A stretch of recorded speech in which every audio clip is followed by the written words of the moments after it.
Everybody, welcome back to another fun and exciting Algebra 1 class. Today we are in chapter number 10, lesson 2, circle graphs.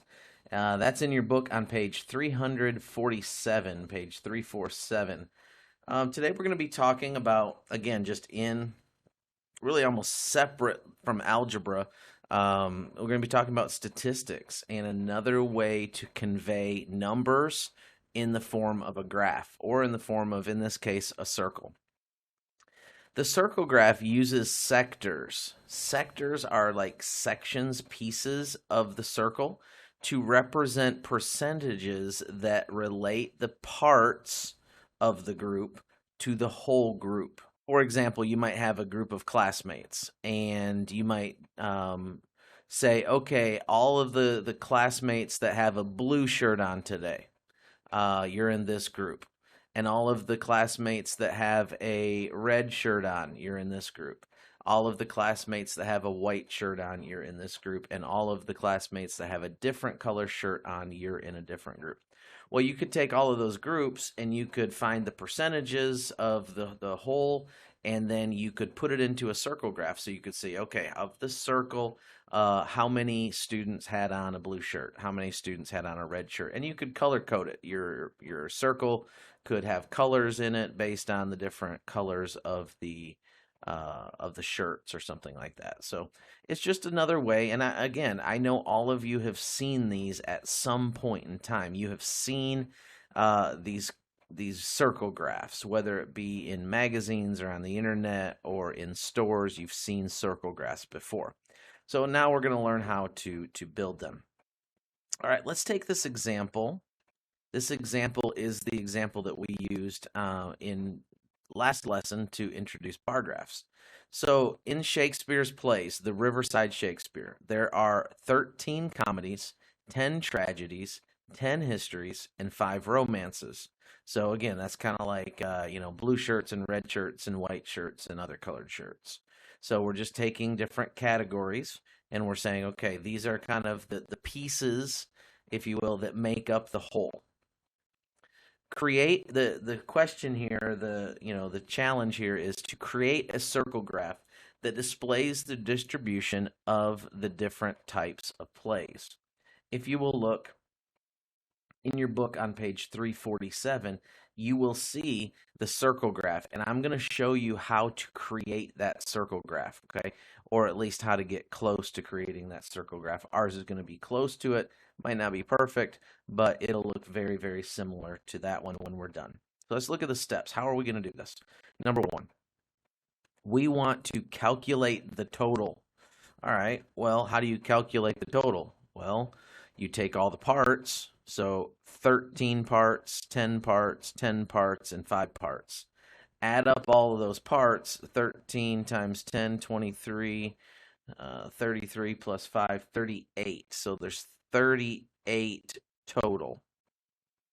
That's going to be important. We need that number, 38 total. Okay, number two, find the percentage of each subcategory. So if there's 13 comedies, then comedies would equal 13 over 38. Now, we're going to do this. We're going to get this in just a second, what the percentage is. But let's go through them all right now. Tragedies would be 10 over 38. Also, histories are 10 over 38. We wouldn't necessarily have to do two separate calculations there because it's the same. So we just calculate one and it'll give us the other. And then there's 5 romances. So romances 5 over 38. Okay. Now what we would do is find the percentage. So how do we find the percentage? We just divide those. So let's go to our calculator, and we're just going to type in the numerator divided by the denominator, and that'll give us a percentage. So 13 divided by 38, and that equals 0.342. So we'll round that off to 34%. So that one's 34%. Okay, the next one is 10 over 38. So we would do 10 divided by 38, and that would give us, this one is 26.3 or 26%. and this one would also be 26%. And then this last one would be 5 over 38. So 5 divided by 38, and that equals 13%.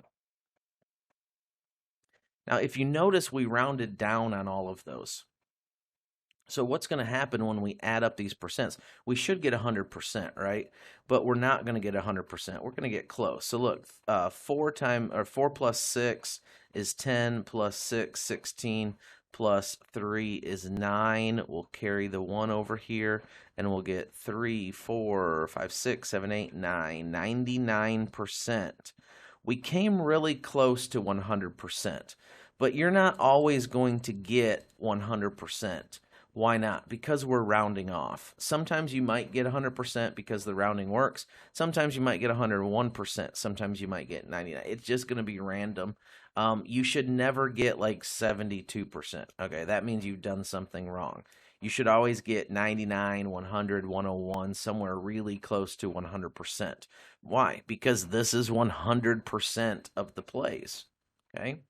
Now, step number 3.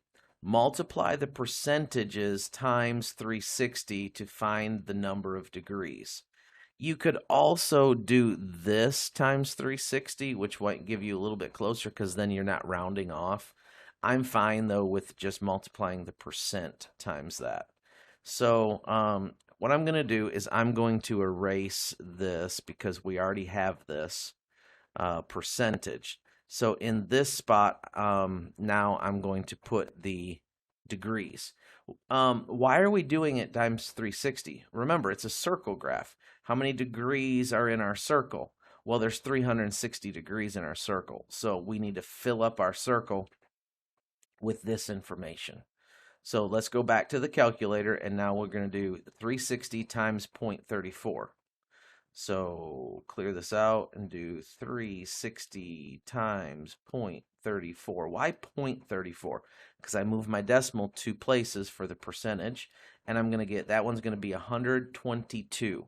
So this one's 122 degrees. And that's going to come in useful in just a second when we build our circle graph. Okay, so right now we need that information, but we're just going to leave it alone. We'll do the 26. So now back here, 360 divided by, times, sorry, 0.26 equals 93.6 or 94 degrees. That's going to be 94 degrees. That one's also going to be 94 degrees. And then we would do the next one at 13%. So clear that out. 360 times 0.13 equals, and that's going to be 47 degrees. Now, again, your degrees should come up really close to 360. It might not be spot on, but should be close. So 122 plus 94 plus 94 plus 47 equals 357. We're 3 off. So here's what I would do with that 3. I would probably add 1 because you don't want 3 degrees to be, in each one. So I would probably maybe add 1 to each one. So instead of this, I'd put 123. Instead of this, I'd put like 95, and instead of this, I'd put 95. Why did I do that? Because we have to fill out our circle. We don't want a little 3-degree section, and we don't want 47 to go all the way up to 50. And again, if you would use the ratios of basically using this, like 13 over 38, so taking this number over 38, you'd get closer, but you're still going to be off maybe a degree or two when you do that. So usually what I do is I just add a degree to each one. You're never going to see a degree in the circle, maybe if somebody measured it perfectly. But again, we're not trying to get information perfect. We're just trying to get the idea across to everybody, okay? So I'll erase these, and these will be the numbers that we're going to go with. So we're going to go with 123, 95, 95, and 47. Number 4, construct a circle with a compass. I've got one down here. Let me go ahead and let me get rid of that for right now. And I've got our center point. and then we're going to mark the angles with your protractor. Okay, so my protractor doesn't work very well.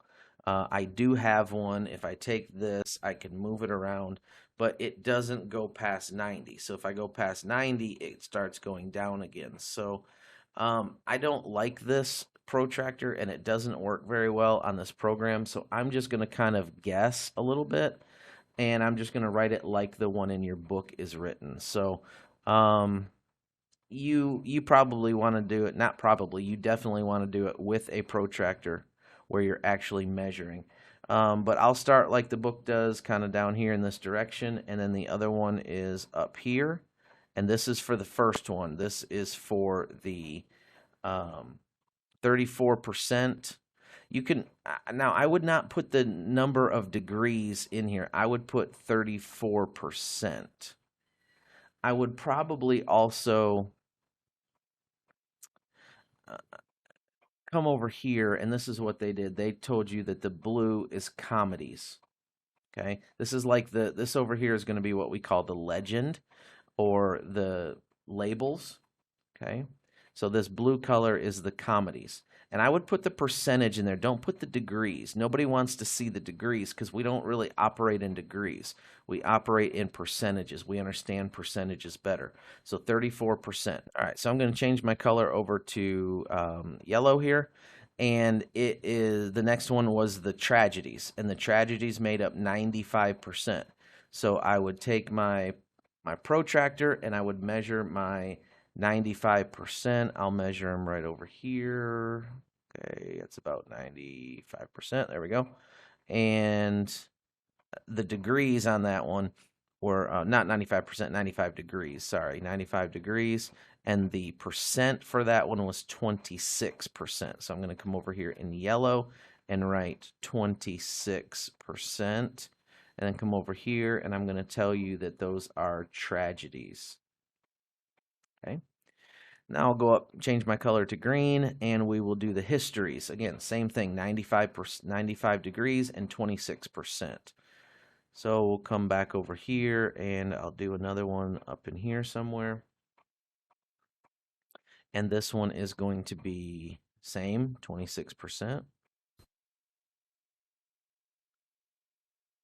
And that one was histories.